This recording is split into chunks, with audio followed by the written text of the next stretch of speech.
think the honorable thing for our species to do is deny our programming. Stop reproducing. Walk hand in hand into extinction. One last midnight, brothers and sisters opting out of a raw deal. Do not trust any friends or family members. I repeat, do not trust friends. Man, I'm not a coward. All right. Put my money where my mouth. I don't know. Did I ever commit to a Tom Taylor episode? I guess I think we said on that during the episode tournament, that if anyone on could record. tell us a good Tom Taylor episode issue, then we would. Oh shit! And so I did it to us because, Yeah. like, by the letter of the law, I just Tom suggest- Taylor's yeah. stupid face. Well, I don't think the audience can join us. He's Let's not try good to at- describe him. He's not good at anything. Oh, he looks like That- Limp Bizkit. Yeah. Like Nice Fred one. Durst. Yeah, he does. He yeah. looks like a Oh fucking my god. Fred Durst from Wish. And it's like someone's like distending his jaw like actively. Like there's this reality warp that takes place like just below his like Joker smile. Oh my And God, what's he doing? yeah. He's just writing shitty comics all day long. This, I think, yeah, he's a real this jobber. does not. I had the theory that he was an AI creation, and this doesn't dissuade me at This all. doesn't disprove it. This picture looks like a fucking AI generated scumbag. Yeah. Steve of the modern era. Yeah, speaking Best- of scumbag Steve. Best Tom Taylor comic. Here we go. Okay. Deceased Unkillables. Ooh, that's gonna be a good one. Uh, Injustice, the video game graphic novel. These can't be the best comics of any. Anyway, go on. These are his best. Sorry. Okay. All right. Nightwing, Fear State, and Batman the Detective. 2022. Okay. All right. it. Well, maybe one day we can tackle what is deemed to be his best. I'd like to tackle maybe Injustice. Get a sense. Get to talk some video games. I'd like to literally tackle whoever gave Tom Taylor a job. There's no threats of violence on our podcast. You can't. I don't know who would have hired him. Dan Didio, maybe. Fucking. It was like maybe more of a wrestling tackle though, not like a really violent one. Well, a football tackle. You know, we're just trying Yeah. to take him out of the game. Over a table at a Bills game or something, you know. Okay. Do it up like not like. Go ahead. A lighthearted spear. Like just at the knees. Anyway, so we came here today. We came here to talk some more Punisher because never enough. Here on the Extinction Agenda with James And Chris. and Chris and yeah. So we like to talk Garth Ennis a lot. I think he gets probably the most play out of maybe all the artists that we cover. I might be wrong. Well, other than Grant Morrison, of course, who has definitely the lion's share. But I'm pretty sure Garth's the runner-up.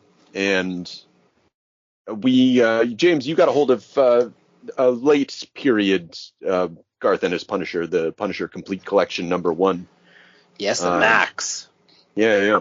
And so I don't know, we thought we'd cover it, right? You know, we like to talk Garth, and I've wanted to talk about these Punisher comics for a long time, but felt that maybe it was too much in the past, but now the time is right. Yeah, I agree with that. I actually have the hardcover of Born. Mm-hmm. I'm sorry for the duplication. That might have originally what put me off getting this, but I found a gentleman on Facebook Marketplace that sold to me for $10. So my goodness, that's such a That's deal, cool. considering that's high things are hard to value. get. Yeah. Because they're not actually easy to get hold of anymore. I mean, they're still in stock, but like getting Volume 2, I'm sure if I tried really hard, I could, but Around here, you can't. I tried all my greasy tactics to get Volume 2. Right. It's a no-go outside of $100. Okay. So audience, if you can, you get Volume 1, follow around. Keep up if you can. Chris, you had read these before. You shared my deep enthusiasm for these comics. So I don't know, but go. Oh, what's so great? This is to me, this is the definitive Punisher. Like it just takes everything that came before and interprets it. It does the incorporate and transcend for Punisher, with Garth's attitude, with the humor, with it's like Garth not fucking around, which is weird to say, but it's maximum effort, and it's amazing. This is like a 10 out of 10. Yeah. Yeah, but it's still funny. I mean, like it's not. It still manages to be like hit those Garth funny notes, that he almost has to hit with the amount of the tension that he'll have in any given story. Like he always like has to relieve it, build it up again, relieve it. James, what did you? This is your first encounter. Well, not with Bourne, but Well, I love Bourne. Bourne's a high quality sort of production. Mm-hmm. It's like, I don't know. The artist's got like source material from Nom that he uses to like bring in his backgrounds and sets and stuff, and it's very aggressive. It's really sort of puts you there. Also super like the Stevie Goodwin perspective.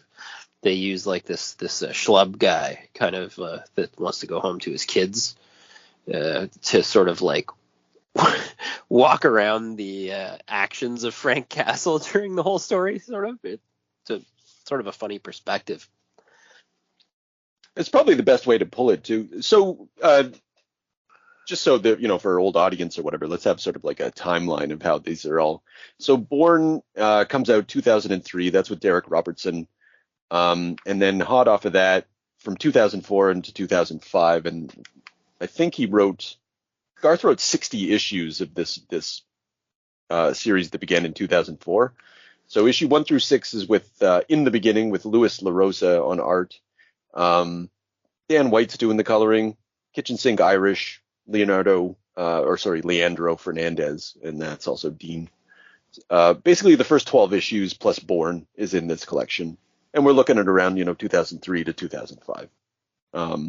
That I'm only bothering to bring that up because it's kind of relevant to a lot of the themes and whatnot that you get in here. But anyway, back to Bourne. I think that's a good way to handle Frank, especially in the Vietnam setting. Like he has to be sort of mysterious. There has to be something held back about Frank for him to be maximally effective as a character. It's nice to not hear his thoughts, especially at this time. You don't need that when you have Goodwin's sort of narration. You just get to see sort of the horrors of Nam, and then you get to basically see Frank Castle be Frank Castle from like sort of a hunkered down, scared perspective. Yeah, because he's not really like he's all the commanding officers that he speaks to, like none of them fucking listen to him or give a shit about what he has to say. But he knows the score, but he's still sort of trapped there. But he also wants to stay there. Like when he gets that general killed on purpose, showing him how fucking stupid he is. What am I supposed to be looking at here? Yeah, you don't get any of Frank's internal dialogue. I was forgetting for a moment, but well, I guess not. I guess it is the it's the devil speaking to him. Yeah. Or death, probably death. Some sort of malevolent. That's another angle that I was sort of unexpected with Frank Castle. Like they've tried a supernatural element to him in the past, or even in the somewhat present, and it never quite works. But this kind of works. I remember not liking. Works. Yeah, I remember being a little nonplussed about it when back in 2003, way back. But it's grown on me now for sure. And you know what? The idea that someone can just walk anywhere and shoot anybody and not get killed eventually, I personally need a little. No, yeah, I don't need it, but it pleases my ability to suspend disbelief when you tell me that there's some sort of something's looking out for him. He's tapping into something. Just put it in the background. I like that. Yeah. He made a deal, right? And that's why he lost his kids, because ultimately he just wants to stay in the shit. Yeah. That's great. The best origin for Frank, that like he's the guy who doesn't want Vietnam to end. Like what a fucking psycho that is automatically. Yeah. Particularly when, like, we cannot lose in Vietnam, try as we might. And then just like showing all the atrocities and fucking death and destruction, and ultimately, it's about don't anybody who left. Sorry, no one in Southeast Asia or anywhere on Earth will look at what is left of Vietnam and think it's smart to fuck with the United States. And like, I don't know, does that shine onto the Punisher in that sense too? Like, I don't know. I don't know what my question is. Like, is he meant to represent this sort of crazy element, this don't fuck with America element? I don't think. I mean, in Garth's hand, I don't think so. But I think in maybe other hands, yeah. Well, I Yes. think there is something like ultra American about Frank Castle, like the juxtaposition to like Captain America, where it's the worst. He's obviously mentally ill. He's obviously sort of broken. His family's gone, and his mission is insane. And like you said, Chris, too. There's like it's pretty hard to follow this around and be like, Punisher's just a guy. That doesn't super duper track for me either. Like, but having that there's some like there's an element that he sold his soul for, it makes him kind of like a death god. Yeah, well, we Death referred God is to a him great as way to put it. we referred to him in a previous recording as the god of fridging. Um, and but this kind of takes all of that away, doesn't it? Like, it shifts from it doesn't completely eliminate his desire to avenge the deaths of Maria and the kids and all that stuff, but this story sort of posits that isn't the actual origin, and that was merely a symptom of a disease that he had previously. True. Yeah. Which is like, it's oh no, go ahead. No, it was interesting. I went back and looked at the beginning of In the Beginning. Yeah. And you get like just the graphic murder of his family. And then there's that line, I think it says, and so I go out every night and make the world make sense or something like that. Yeah, very, sane. Very Batman. Yeah, make the world sane. Yeah, very Frank Miller Batman. But that doesn't. Yeah, his family could definitely still be a prop for that to happen. Yeah, it's an interesting. I mean, we're getting a little ahead, but the way that he describes the murder of his wife and children is like very different than you'd get. I think you kind of get some of it in earlier Punisher comics, but not like this. Just like, my little girl, she made a face that wasn't like a little girl. And the boy's mouth is all fucked up and stuff like that. And none of this is about love for him. Like, I don't know what it is.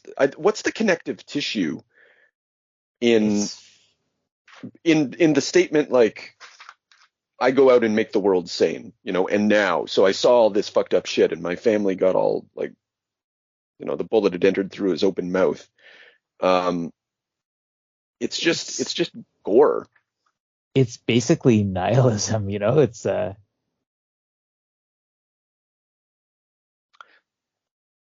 there's nothing besides the end, and that's what the death entity or whatever says to him, like an endless war, like yeah, his motive, like, strangely, his motivation is a little, like, the full extent of his motivation in these stories is also in Bourne. It's like it's in that urge you have to give every motherfucker in the world exactly what they deserve. Like, that's it. That's what this Punisher is. But he's constrained somehow. And we see this in the beginning story when he's telling Micro about that guy he beats the shit out of. Yeah. Yeah, and I don't, but where I still haven't quite figured out like what reined him in for that. Like, because that version of the Punisher is going to give what for to every motherfucker who deserves it, but the Punisher later, he's not going to be concerned with those things. His discipline becomes the destruction of criminality on like a higher level, like You know what organized crime. I almost see it as being like there was an initial sincerity to his grief for his family, but over time it just becomes eroded and like just like muscle memory almost. Yeah, I take that. That's sort of how I felt about it. It was like there was actually like a grief, like he lost his temper with someone that didn't really deserve it, you know, and then that causes like sort of a refocus of sort of what his mission is, or like you say, that just erodes over time to the fact that he's just gonna sort of process killing people on a higher level. I wonder if like he just understands that, like, so he's been given this endless war. It's been sort of presented to him by death, by the entity, by like the sacrifice of his family, and it's like he was given a target for the endless war. But okay, getting back to the America comment, and I didn't think of this until now, but so he's shooting all those. He goes into that 100-year-old gangster's birthday party and just like blows his brains out, and then goes outside and picks up like a fucking machine gun. And he says, "Only now, pouring automatic fire into it." Sorry, I'm doing this wrong. "Only now, pouring automatic fire into a human wall." And he says, "Wounded Knee, World War III in North Jersey. Do I feel something like peace?" And I thought about Wounded Knee. And, you know, obviously that's a massacre of Indians by the American government as part of its expansionary movement. And, you know, we think back to Inborn, the conversation. What's the guy's name? The title, not the title character, like the point of view character. You said his name. Goodwin. He's arguing with Angel about the real America, right? Mm-hmm. And how it doesn't exist. And this whole war is just like an expansion of that, the Wild West. And Frank loves that, you know, like he's this Wild West figure. There's something, and he manages to escape it. But I mean, like his origin story is within like American imperialism and his love for it. Yeah. And I think that's kind of, I think that's kind of reflected in this comment, because it really stands out, you know, this Wounded Knee comment. The Wounded Knee, yeah, that's going to be really complicated in the conflict between Micro and Frank, I think. But I don't want to get too far ahead of ourselves right now. Well, that's what, and I think we're probably thinking the same thing, because I'm like, yeah, I think he escapes that, but okay, right, yeah, to an extent. Yeah, I think it's really critical too, this origin, like in Bourne, the rape scene is like, I've never forgotten that. Oh my goodness. Yeah. That's a rough one. Yeah. But just that, I mean, everything about it, like the fact that Goodwin is like sort of like this bland sort of good, where like he's almost disassociating from the moment. You know, like this isn't happening, like, which is like so sick that like he's the one doing that. And then, like, just Frank stepping in, shooting the girl. The guy's got brains all over his face. Like, no rape. We are here to kill the enemy, nothing more. And then just drowning that guy in the stream as he goes to wash off his face. Yeah. And then Goodwin confronts him later. Like, what? Like, why'd you do it? I wanted to punish something. I wanted to punish him or whatever. And the way the scenario is all set up. He actually doesn't. He doesn't really say shit either. He like, Frank confronts him. That's right. It says, why'd you keep quiet? I was just scared. Yeah, no shit. Yeah. And he was like, when he thinks about that moment, he's like, I was scared of like what might have happened. Like he was tempted to join in. That's interesting. I didn't pick up on that, but that, or maybe I read it as a concern about what Frank would do to him if he interfered. But where What made you keep quiet? What do you? Is there a? You want Yeah, sorry. that quote happens in the moment, like I think shortly after the moment, or like as he's thinking about it. Yeah. I don't know, can't remember exactly. Okay, what no, page. that's fine. Yeah, Yeah. sorry, I'm derailing the conversation. That's all right. Yeah. So Goodwin, he's sort of complicit in all of this, and he understands that. Like I think another reason he doesn't interfere is because like Frank is his lifeline. Like he views Frank as the guy that's going to get him out of Vietnam. As long as I'm following Captain Frank Castle, I'm going home in the short amount of time that I have left. Which is really pretty aware, like very to be that aware of his surroundings. Yeah, but that's a devil's bargain too. When he's Frank's like, you don't have to be afraid of me. He's like, yes, I do, because like you shooting that girl was your idea of helping her. Yeah. Yeah, and it's like this is the guy that's going to lead us through Vietnam, and what the fuck does that say about anybody? Yeah. Yeah, and then that final fight on the Valley Forge Hill, which incidentally by issue 60, they're going to return to the Valley Forge scenario. I forget. Honestly, I don't remember the specifics. I'm really excited about rereading these, but I've been holding off. Anyway, they're just the fight in it. Like when he decides, the voice is speaking to him. Like all you have to do is say yes, You have to say the word, Frank. And like Garth is such a fucking genius at timing, at like badass timing. That could have been so God. stupid. Yeah. There's such good writing in this too. Yeah. I was gonna say Derek Robertson fucking carries the day as well, like James said. My God. Oh yeah, he's amazing. And this is like Derek Robertson's great all the time, but he seemed to be particularly on for this book. Like they knew what they were getting published, Yeah. What he can convey in a facial expression is just it's beautiful. Yeah, he's like go ahead. Oh, just like they give me the 60 caliber. Like every time Frank says that, it's like holy shit. Going down. I like when they went to that card twice and it worked both times. Like that's how you knew it was like Frank's gonna fucking take care of business. Give him the 60. And I guess the next time we see him with a 60 is when he guns down all those mobsters. Yeah, that's right. I think he doesn't even sort of like commiserate or not like sort of, but like talk about the familiarity of like how good it feels to do that. Well, yeah. Well, he's just I feel something like peace. War. Yeah. Yeah. Yeah. So. Yeah, born. That. Sorry, go ahead. I was just gonna say it's good, Yeah. Surprise. I didn't like. It's not, and I think the thing that I didn't care for it very much. Maybe it was because it was on a monthly basis. I don't remember coming back to it until much later. But when first read it, like it's a little slight. It adds up to something awesome, like because you have it all in one go. But I remember it being sort of broken up, and I think like what 2003. Fuck, what else is coming out at this time? I can't even remember. I mean, like Morrison's X-Men is still happening, or at least his Batman run, maybe.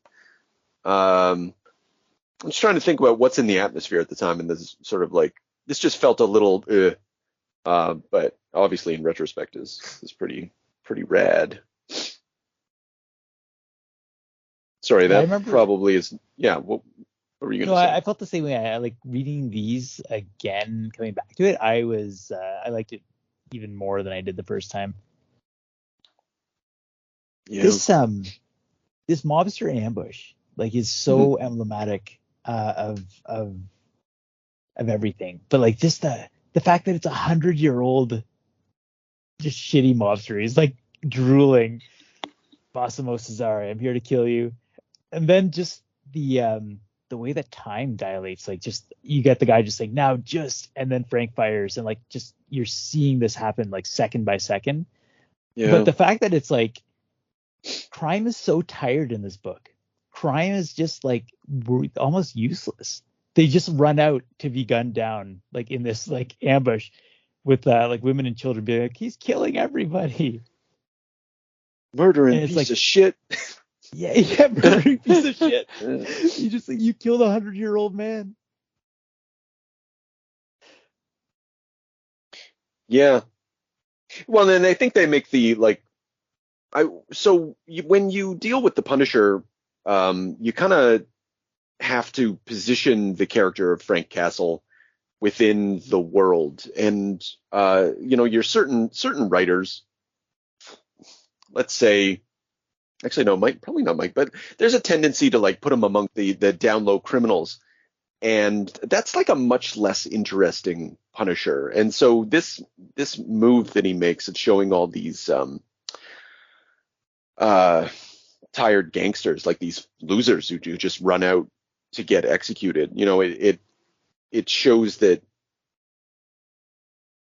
Frank needs to operate in a bigger world for there to be danger.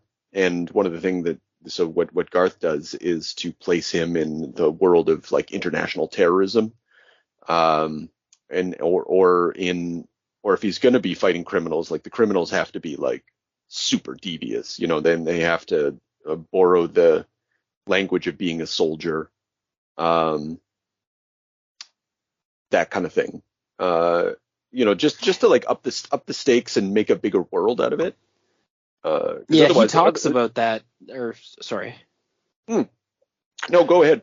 No, I was just gonna say Frank. I feel like talks about that in his internal dialogue, sort of as he goes too. That there's like a sort of a specific type of like everybody is a poser, or everybody thinks they're a tough guy or a street soldier until we get down to it, basically. And then he's like they just drop like flies, but there's always like a certain type that you have to watch out for.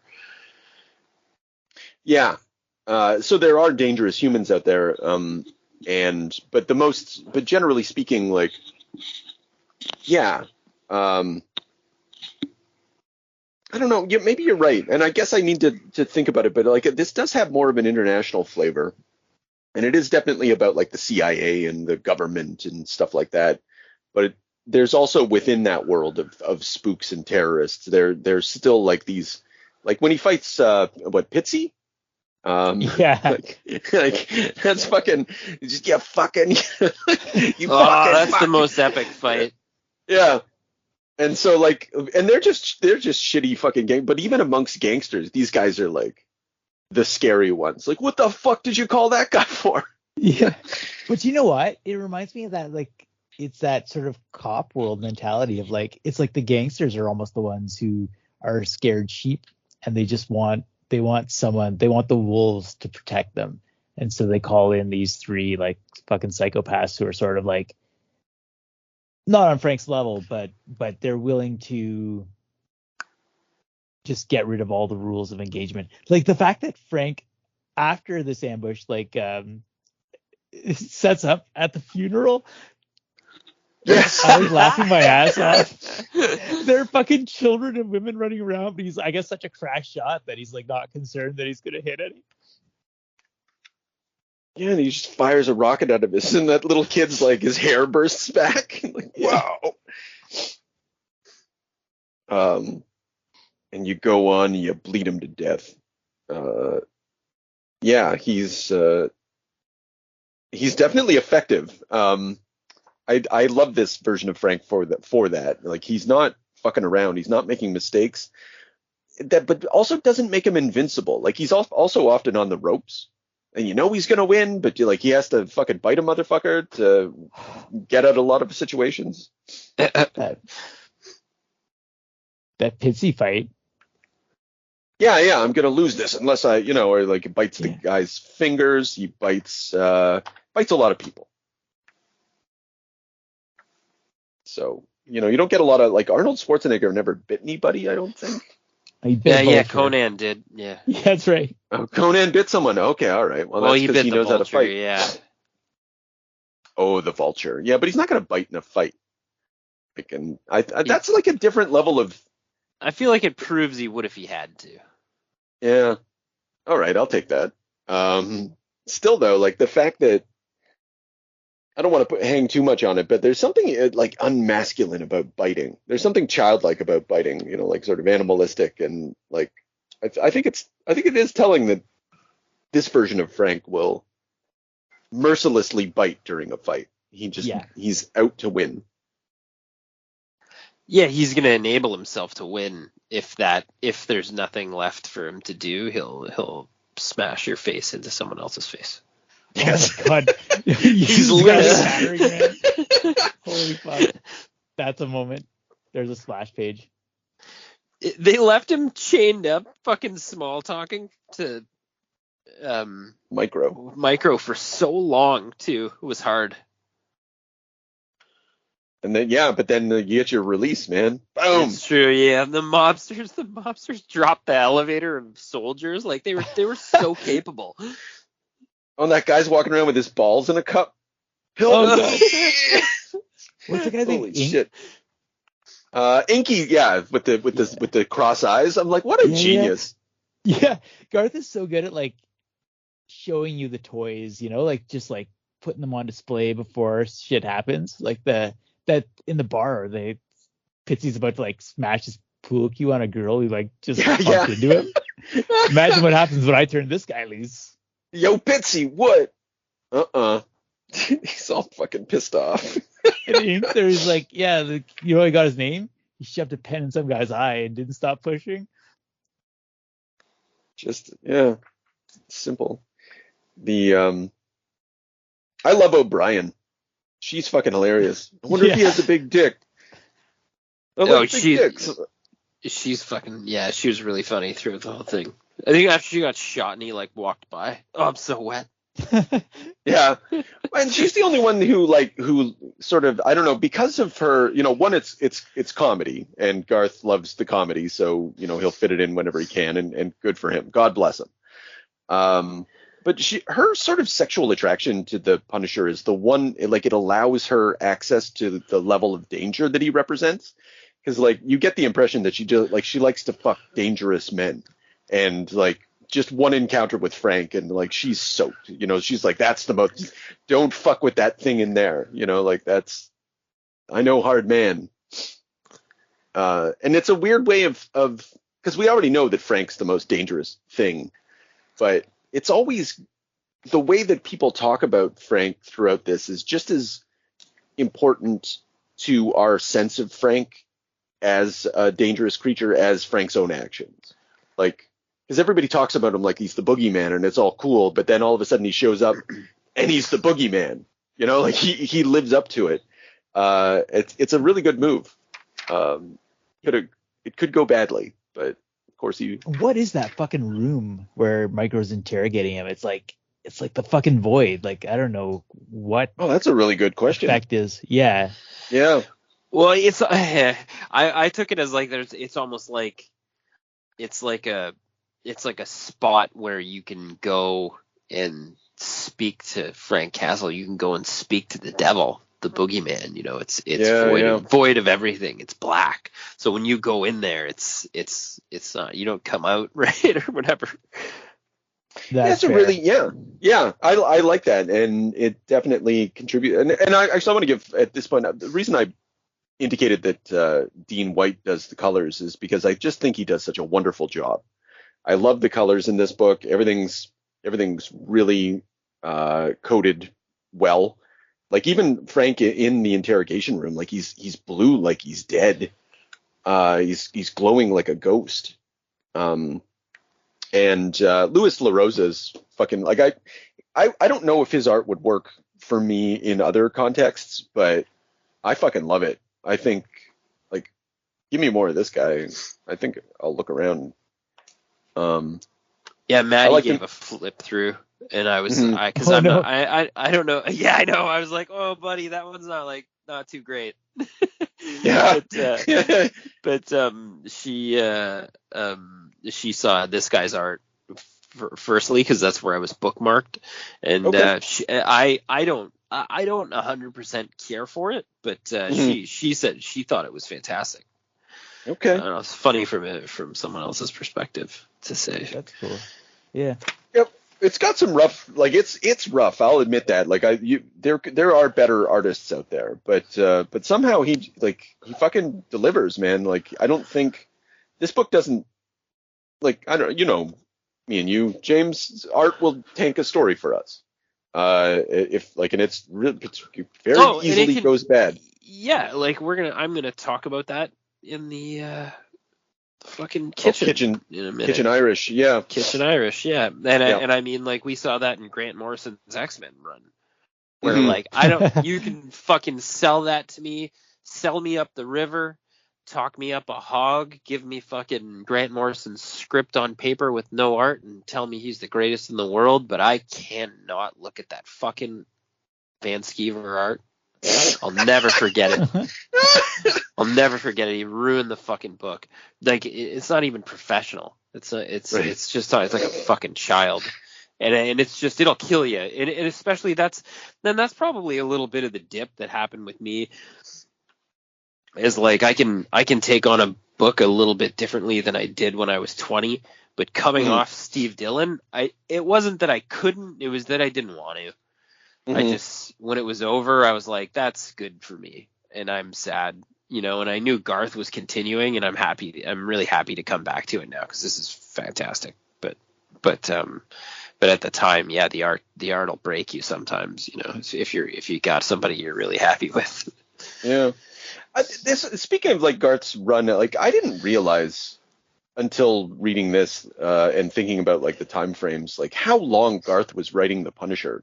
So you've got the War Zone with Monucci or whatever, and that's like, I don't know, 1999, 2000, something like that. Around, it's Marvel Knights, right? But by 2001, he's doing like more or less an ongoing series. He writes it until 2004, and then mostly with Steve Dillon, post Monucci. And then he goes right into this in 2000, like up in March 2004. And he does Born in the meanwhile and that kind of thing. And like, I didn't realize how, like, there's years, like there's like probably half a decade of Garth Ennis Punisher comics. That's like a tremendous run. And I don't know, like the force of that had never really hit me before. But he's spent as much time working on the Punisher as he worked on Preacher or The Boys or any of other, like Hellblazer, like any other big run he's had. Are there other writers that stayed with the book that long? Your Mike Barron's, your Chuck Dixon's. Really, they put in that big of a body of work as well. Yeah. And then there's another, like Greg Rucka got out like 24 issues. The other series, they tend to cap out at 24. The market kind of decides that it has to go at a certain point, and then they wrap it up. Is my impression. I think there's one guy who had a significant run, but I haven't been able to, like, I haven't clocked it out, but it's definitely a couple year run, like that Rosenberg dude. I think he has a bigger run than I had realized, and I'm still trying to get a sense of time frame on that. But anyway, just Garth wrote the book for a long time, and this is like the when I refer to this as like mature Garth Ennis Punisher, like that's what I mean. Like he's come to the end of what's been a very long run, and he's like, this is the end result of everything that he's been fucking around with. Did you read that opening essay? I did. Yeah. Yeah, interesting. Even his own reflections on the earlier run, where he's like, there's some good moments in it, but it had it had its gags, it had superheroes, didn't take it too seriously. Yeah, but then, so another reason I brought up the time frame is like, okay, so March 2004, Garth has had enough time to digest the Iraq War by this point. Yeah, exactly. Clearly that's lighting a fire under him. Yeah. I think America's advent, like, it opens up with Vietnam, and I think the publishing of Born in 2003 is very significant. And I don't know, just like it's a post 9/11 book, like, but a little late, but because it's inspired by war. And Garth Ennis is a big warhead, like he loves the war, thinks about it often. And it's right here in the deal that Micro's trying to make, right? You can leave Punisher behind. Like, you don't have to do this anymore. You can go after the big fish. We can go after Bin Laden. Let's take on international terrorism. Yeah. And his response, and Frank, fucking awesome. Yeah. Well, and you saw it also in Bourne, like this idea that like so when you pick up the Punisher and again, like I said earlier, you have to stake out your claim. Like, what's your angle on this guy? And Garth's angle is strangely anti-war. At the same time as obviously it's pro Frank Castle.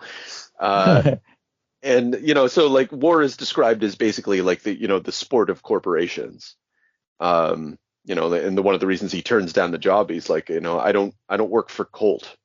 I don't want to do some stuff so that way like gun manufacturers can ride high on the hog. Like that's his view of American foreign policy. Yeah, fighting for the people who run the world will get you stabbed in the back. It's like the wars they start and feed, and you kill the monsters they create. It's it's exactly that idea that these warlords turn around and take the weapons you give them and then cause the next war. Yeah, and Microchip's response is just, that's not the way it is. There's 60,000 guys in DC who'd say different, except they can't because they're dead, Microchip's kind of stupid. The same way, like this idea, like when, like he knows where the money's coming from, like it's from drugs or heroin or something like that. He's hoping Frank won't ask. Would give it a big enough target. Yeah, and like that's so naive.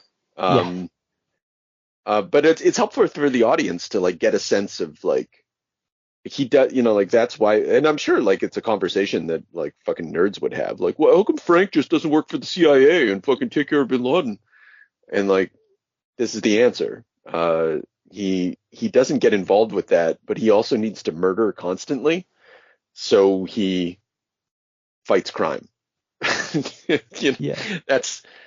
That's kind of and like, but there's such a dignity in that with him, and I'm not sure why, because it's stupid. I still say, like, it does feel like it's almost like an empty impulse at this point. Like, just like it scratches that itch that it gives a momentary peace to kill 100 monsters at a birthday party, but they all suck. It's just sort of like they don't totally deserve it anymore. These guys, like these like elevated monsters, the guys who don't have rules, like they're on the level that he should be dealing with.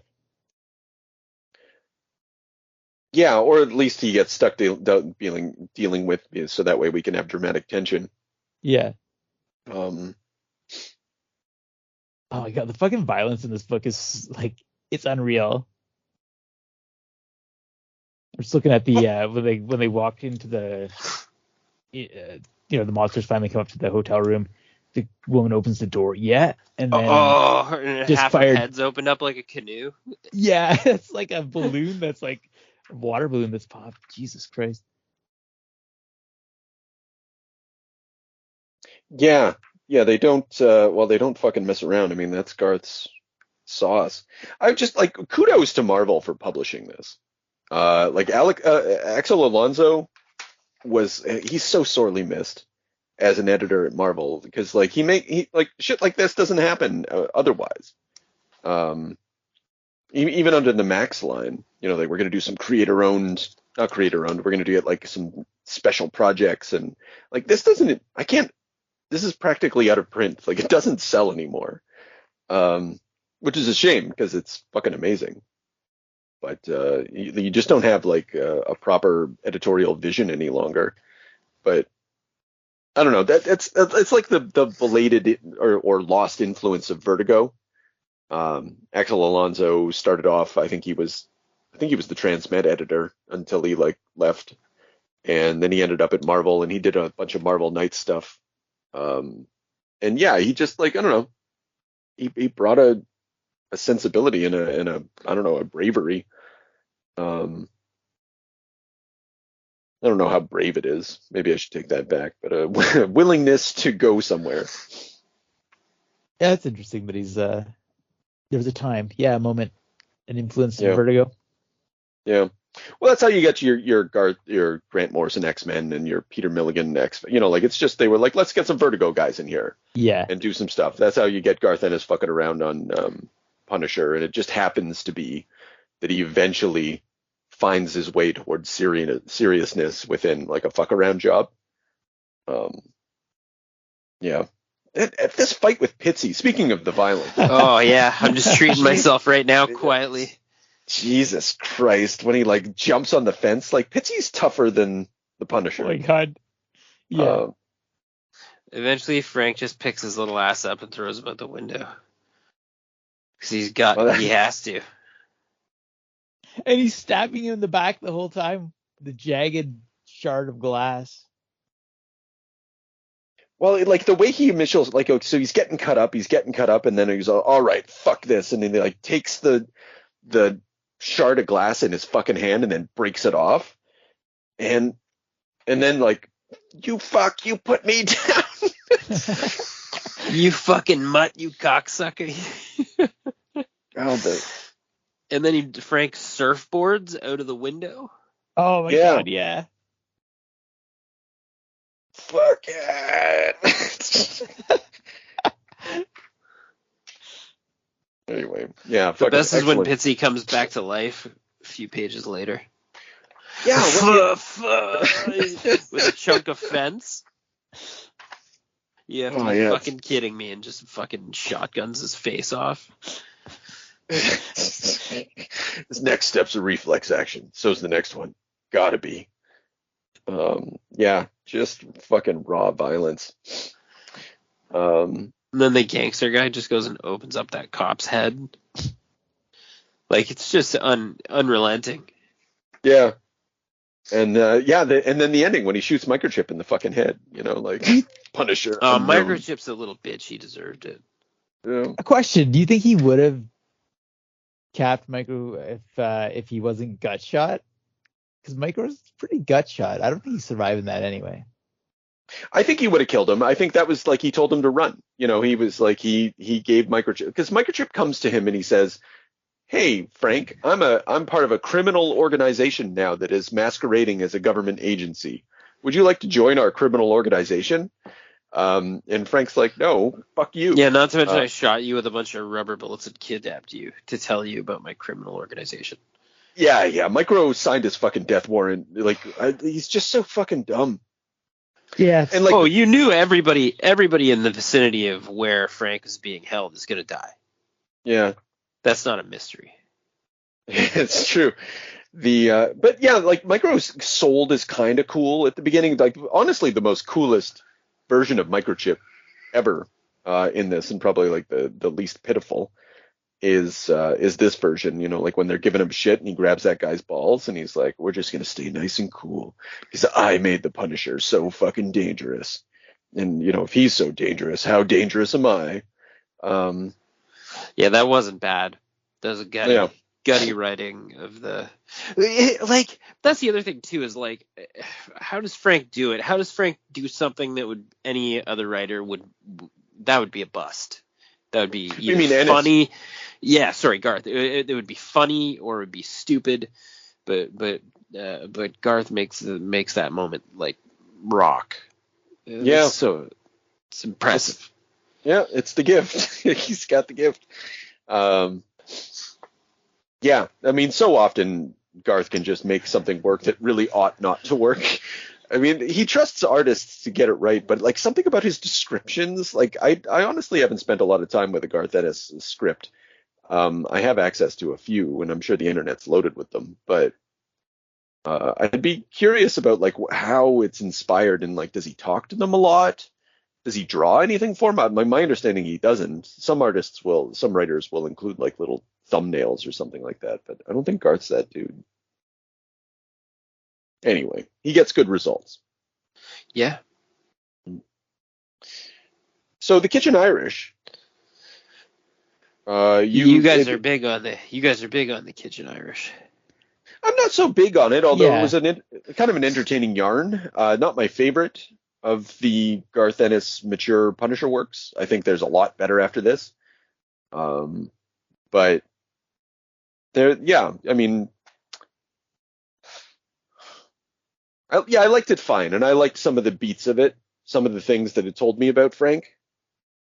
The little bits that it sort of present of Frank that it was able to present to us because it was about the IRA, Irish Republican Army. That's what that stands for, right? Yeah.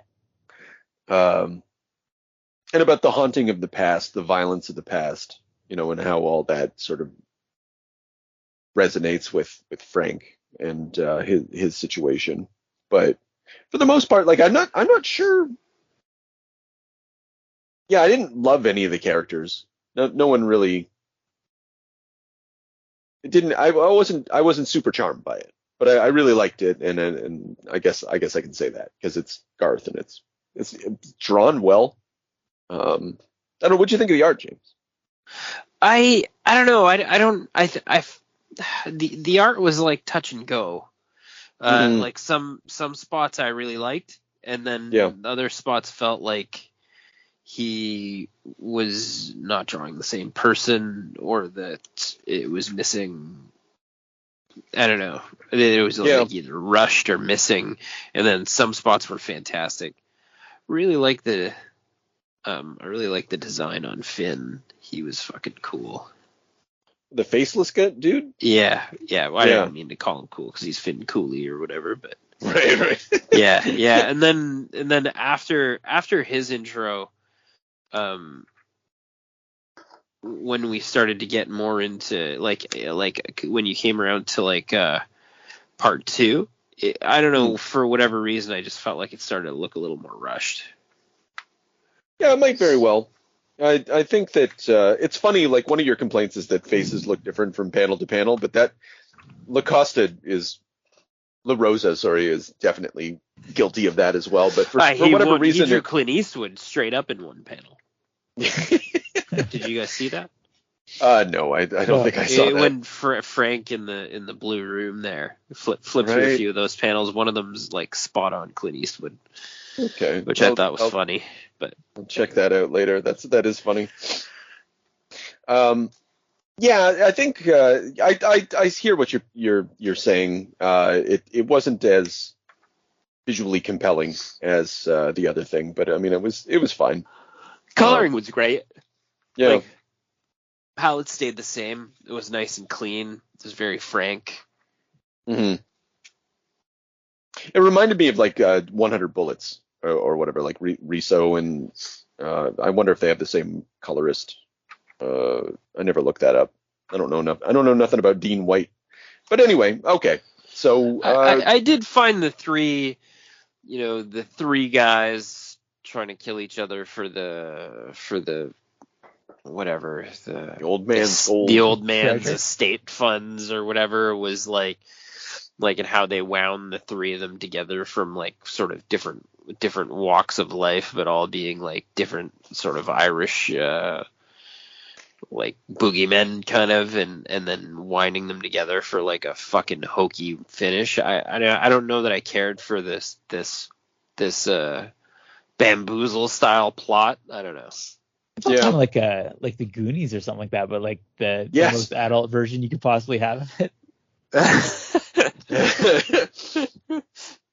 That's great. That's and so like I've said this before, and and I think it holds true, is like most Punisher stories are like Doctor Who stories, in which like it's not actually a story about Doctor Who or the Punisher. It's about those characters dropping into a story and making it a Doctor Who story or a Punisher story. Like there's something about the character that like falls into other narratives and other events and like influences it and has something to do with it, but ultimately it's not about them.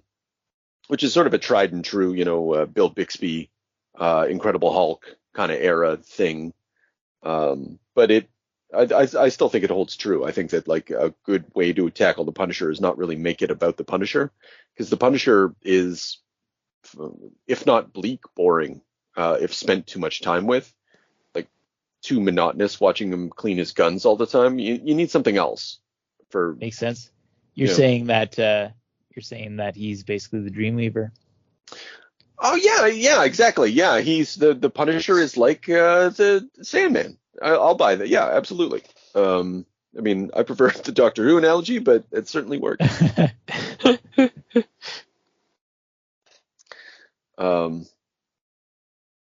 Yeah, and this is his, a foray, and like there's a resonance between like this idea of like violence. I think I already said in the past, reverberating into the present, and revenge, and yeah, absolutely. There's the whole through line of that.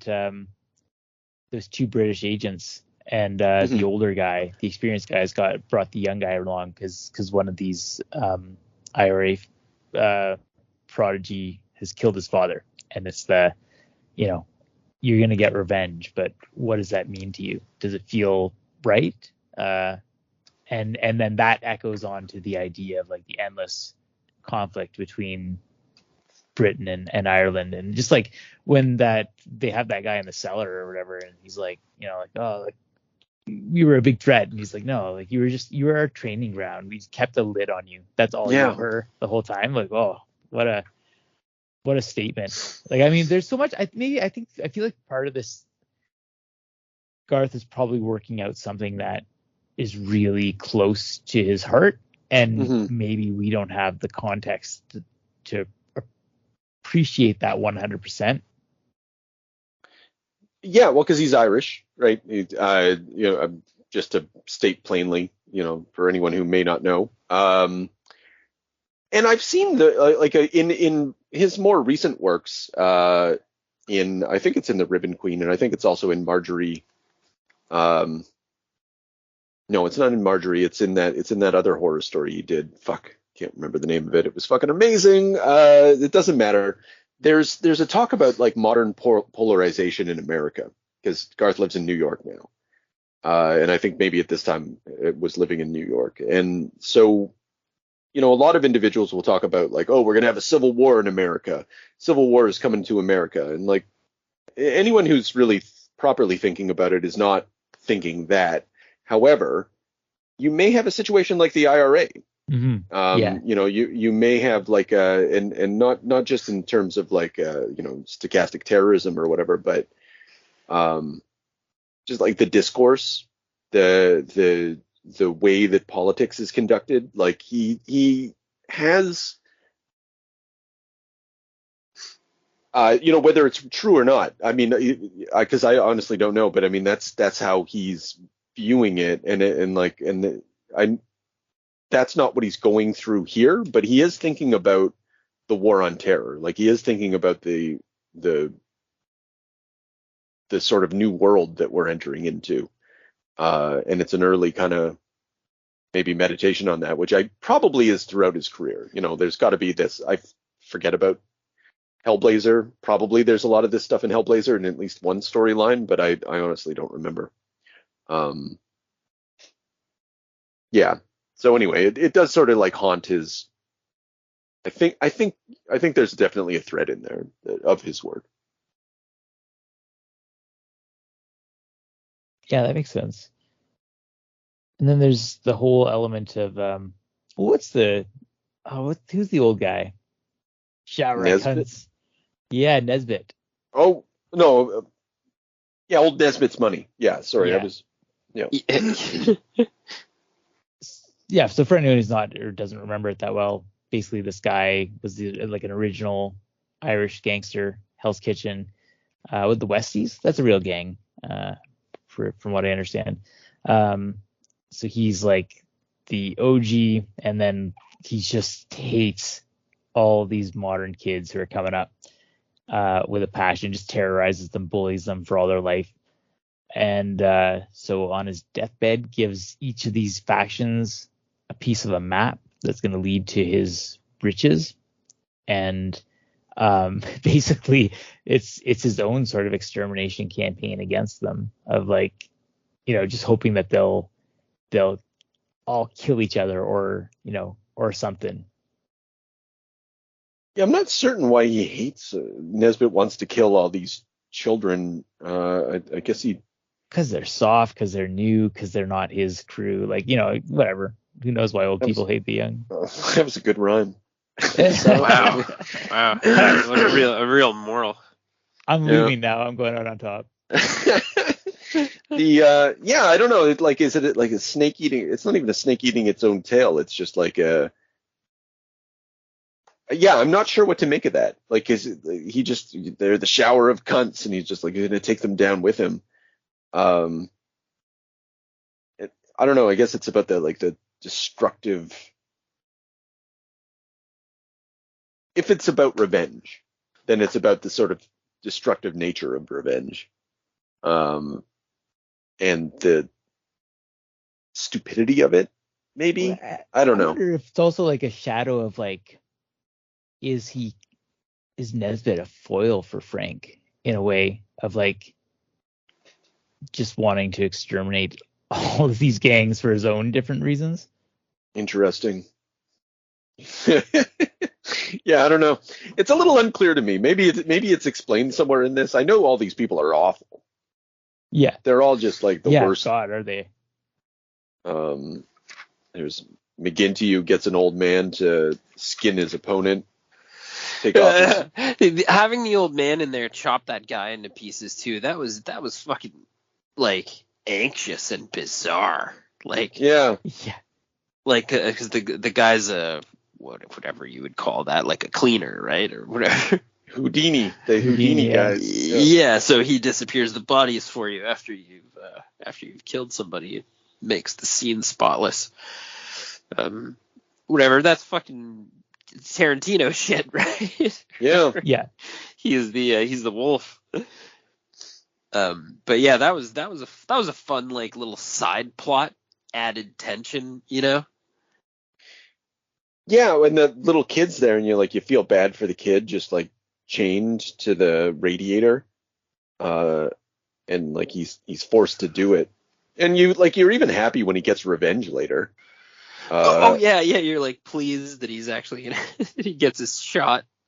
Yeah, he gets killed or something though, doesn't he? Someone comes in the room and just I think someone just shoots him like sort of unceremoniously. But yeah, that's what the Punisher's all about. Yeah. I would have liked Brenda, the Westies, like the hard ass woman, but just like giving her gang the pep talk, like you think he's so terrifying because he's severing my husband's body parts and sending them to us. Anybody could do that. He's just trying to make you scared. But then she's like, whoa, Garth really lets loose with the racial epithets in this one. Oh, and he she's sure does. Super racist, so I can't really back her. Yeah, I mean, again, maybe I don't, bravery is the wrong word, but like a willingness to just publish the N-bomb quite a bit.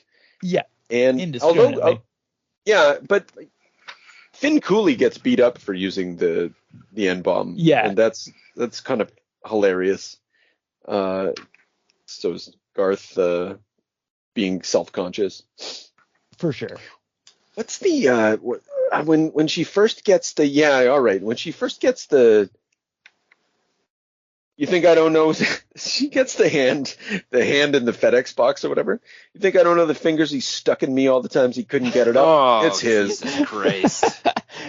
All right, what's the story? The wedding picture where he's just like, the guy's so happy and she's just looking like buff and just kind of miserable, like just. Oh yeah, I'm looking at it just right tolerating now. This. Yeah, he's bigger than him. Yeah. Yeah, and then there's we get the analogy or the comparison again between like gangsters and soldiers. So when Frank's excited about, I haven't killed people from a chopper in a long time, and Yorkie's firing the M60, I think, and he's like, "Here's how you do it. You shoot to the left, you shoot to the right." That was great. And if you see anyone giving orders, there'll Literally be hurting well them. worth a fucking burst.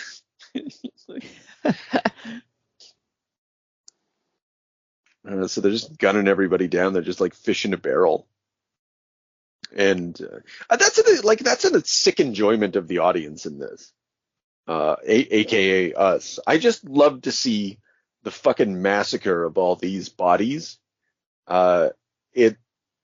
It's basically pleasing because, like, obviously they're not real, and the fact that they're criminals is whatever.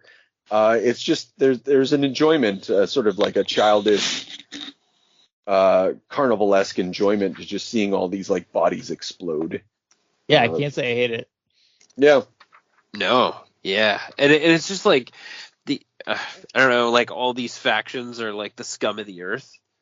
So like, I don't know, it's just one of those nice like, Garth does this throughout this whole book, is like he gives you that build before the release, you know. You just know all these guys are gonna get turned to hamburger, like no matter what. These Bradstreet covers too through this run. Fucking wow. Yeah. I'm trying to, like, there's a lot of bricks, there's a lot of warehouses, and that's fine, but yeah, I mean, like, I don't know how he manages to just do it over and over and over again, but there's no stopping him. Is that praise or not? I don't know, man. Like, I guess, like, the definition of ambivalent about Bradstreet's covers, because, like, there's a sameness to all of them, but at the same time, like, I don't know what the analogy would be. Like, he's a guy who plays a flute. It has 3 holes that you can play out of, and he manages to somehow like still make music out of it. You know, like, it seems improbable that you'd be able to make music from only 3 holes. That is funny. I feel like this is my, like, I don't know. I just feel like his covers give you like this hyper realistic sort of look. You know, that's all. Little glimpse. You know. His spin cover's I really like that one. Yeah, that one's fantastic. Yeah. What does this guy look realistically? Wow, that's messed up. I'm just flipping around at the Kitchen Irish ones. Yeah. Wonderful. Yeah. So the guy wants revenge against little Peter Cooley, like one of the British agents, MI6 guys, and he finally gets his revenge at the end, and he's like, I don't feel any different. And then we cut to Frank, who Yorkie's like, well, that guy's been doing it for 30 years. Think he feels any different? And like, the obvious answer is no. Frank doesn't feel, and this gets to your muscle memory thing though. I think it's a feature of the character of the pun. Like, so I've been doing a let's say deep dive into, like, so prior to the miniseries, Frank Castle existed only as a guest star in like Spider-Man comics or a Captain America comic or whatever. And the only stories that existed in the 70s about the Punisher were, like, there was 2 black and white stories by Jerry Conway and Archie Goodwin, and this version of the Punisher, like some version of this version of the Punisher, emerges even then. This idea that, like, he's never going to be satisfied with revenge. He, like, the first story is about how he, like, manages to kill all the people that killed Maria and the kids, and then at the end he's just like, I don't feel anything, and I don't know if it's going to be enough, and I'm just going to have to keep on going. And it's interesting to see, like, different versions of that perennial Punisher story, that was there right at the beginning, and still exists at the end. Like, it's such an essential part of the character. The Punisher bites again. Exactly. That's what I'm talking about. Like, he gets the grenade goes off and he's all disoriented. He's like, I'm going to lose unless I bite. So he bites Finny Cooley's face fucking off. Yeah. Which I'm happy about. Finn, that guy's face being awful, like blown off, is really gross. Really, like, only Garth It's really, yeah, it is really fucking gross, and it's all taped back on. Yeah. Also, the And guy another- looks like he's 160 pounds, so. That's another metaphor. It feels like just trying to like patch it back on, or in complete denial of reality. Yeah, there might be something about that. Because, like, I do think, we had said about, Nesbitt, or I guess maybe I had said that it is about the past sort of destroying the present. Like the hatreds of the past just kind of constantly reemerging. And that's terrorism. That's the hatreds that are made in the past through whatever Cycles trespasses. Of violence. Yeah. And how do you stop? And I mean, there's like literally that scene that kind of culminates in this. They all realize our gangs are fucking blown to pieces. We have nobody left. All we can do is kind of like come together and put together our pieces of the map and cooperate. And even then, when they see the location, they're about to kill each other. And then that one guy just like flips out and starts crying, like, for fuck's sakes, you stupid fucking bastards. Like, we're free of the freaking past. Yeah, but you're not, man. It's that, what is that? Is it James Joyce or is it Proust? The history is a nightmare I can't wake up from. Ah, that's right. Yeah. And Nesbitt's a nightmare you can't wake up from either. Yeah. Well, and he has a ghost-like quality too, like the Punisher in terms of coloring. Like when you compare him against in the Void Room, that's how I'm going to think of that from now on. So I appreciate that, James. Oh, thanks. Micro's Void Room. Yeah. That's where you get to have a brief conversation with death before you all die. Just trying to